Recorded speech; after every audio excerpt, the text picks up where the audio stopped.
ወይኔ ቤተሰቦቼ ብሩኬና ሀይሚ ኦማይ ጋድ እንዴት ደስ እንደሚል ማለት ነው። እና እንግዲህ ወደ ገዳም ገብተዋል። ምን አስቡ ነው ልጆቹ ማለት ነው ውዶቼ፣ የእውነት እንዴት እንዳማረባቸው ማለት ነው።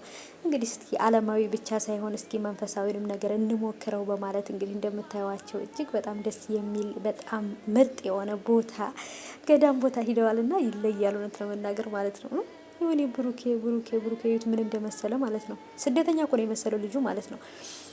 ምክንያቱም የከተማ ልጅ ታውቃላችሁ፣ እንደዚህ አይነት ጉዞ ምናምን እንደዚህ አቀበት ቁልቁለት ምናምን አይችሉም። እና ብቻ ግን ይለያል እውነት በጣም አሪፍ ነው። እንደዚህ አይነት ቦታ መሄድ፣ መንፈሳዊ ነገር ውስጥ መቅረብ፣ አለማዊውን ብቻ ሳይሆን መንፈሳዊውንም ነገር ራሳችንን አይምሯችንን ማደስን የመሰለ ነገር የለምና እውነት ለመናገር ይለያል። በርቱልን በርቱልን ብሩኬና ሀይሚዬ እውነት ተመችቶናል። አሪፍ ነው። በቃ አሁን ቦታውን ሁሉ በደንብ እያስጎበኙን ነበር እና በጣም ነበር የሚያምረው። ይለያል እና ሀባይቦቼ እንዴት አያቸዋቸው ብሩኬና ሀይሚ? ለካ ይሄን ሰሞን እየጠፉብን የሆነ ቦታ ሂደው ነው